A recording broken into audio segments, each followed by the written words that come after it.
Este é o nosso terceiro ponto. Me tornando mais sensível à voz do Espírito Santo. Existem algumas práticas espirituais que nos ajudam a nos tornarmos mais sensíveis à voz do Espírito de Deus. Entre elas, eu destaquei algumas e eu vou então apresentá-las nesta noite a vocês. Primeira prática, a leitura da palavra de Deus. Através dela, Deus nos orienta e nos ensina sobre si mesmo, como vivermos. A Bíblia nos ensina a respeito de valores e princípios. A Bíblia foi escrita por homens, é verdade, mas também é verdade que ela foi escrita por homens inspirados por Deus. E por isso ela é útil para o nosso ensino, correção, repreensão e instrução na justiça. Por meio dela, nos tornamos aptos para toda boa obra. O Espírito Santo certamente vai usar o que você leu e aprendeu através da leitura bíblica para te guiar nos caminhos de Deus. A Bíblia é suficiente para nos conduzir nos caminhos de Deus. Não necessitamos de profecias e revelações para vivermos a vontade de Deus. Contudo, não devemos desprezá-las. E eu vou falar um pouquinho mais adiante sobre essa questão de profecia e revelações. Mas eu quero que você consiga entender que a Bíblia te dá todo o mapa, o caminho para você viver uma vida com Deus saudável, santa. Como eu disse, há aspectos que é exclusivo para você e o Espírito Santo vai falar com você, que você não vai, claro, encontrar na palavra de Deus. Às vezes uma pessoa está orando por um trabalho, ela tem diante dela, às vezes, a oportunidade de 5 trabalhos diante dela. E ela está orando para Deus, qual desses eu devo realmente escolher, Senhor? Qual desses o Senhor quer que eu entre e faça a diferença? Você tem a liberdade de escolher entre estes trabalhos. Mas se você orar e buscar a Deus, possivelmente Deus vai te ajudar a discernir qual destes 5 é o melhor. E não significa que seja o melhor para você ganhar melhor. Porque nós somos tendenciosos sempre a querer achar que o melhor é onde está o salário mais alto. Não. Porque às vezes o projeto de Deus é o inverso para você. Não é questão de ganhar mais alto. É aonde você vai poder ser luz para aqueles que estão em trevas. E você precisa estar atento para saber aonde o Espírito Santo realmente quer você. Você tem a liberdade. Você pode sim, eu escolho. Pronto, e vai, o Espírito vai te abençoar.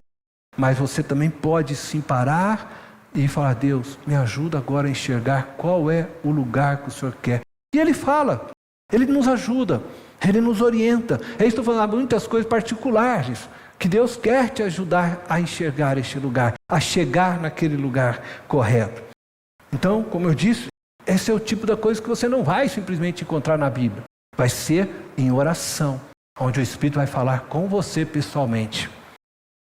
Outra prática é o jejum. Essa prática nos ajuda muito a nos tornarmos mais sensíveis à voz de Deus. Na medida em que nos dispomos, a disciplinarmos a nossa carne para buscarmos Deus. Não é um jejum de eu ficar sem comer por ficar sem comer. Não, é um jejum no sentido de que eu abro mão de um alimento sólido para o meu físico, para o meu corpo, para estar na presença de Deus neste tempo, buscando a Deus, me alimentando espiritualmente. Então, eu quero mostrar a Deus, um gesto de amor, que a palavra dele, para mim, é o alimento maior do que todas as outras coisas. Quando eu faço um jejum nesse sentido, eu me abro mais para ouvir Deus, me tornar mais sensível. Então, o jejum é uma boa prática que nós devemos ter. Precisa ser feito com cuidados.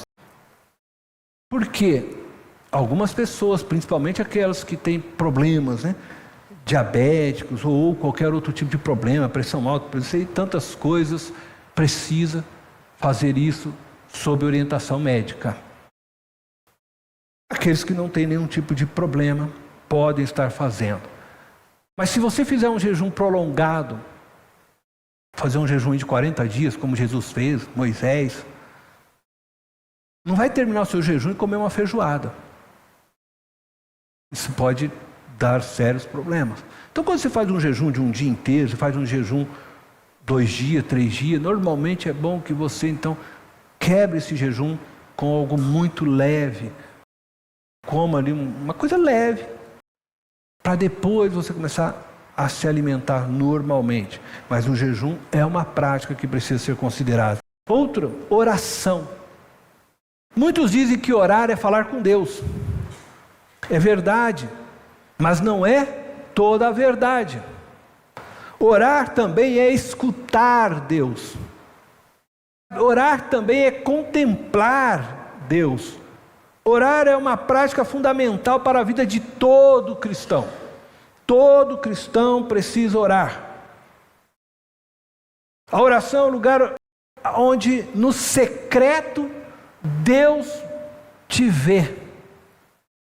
Mas também é o lugar onde Ele se revela de uma forma mais pessoal a você.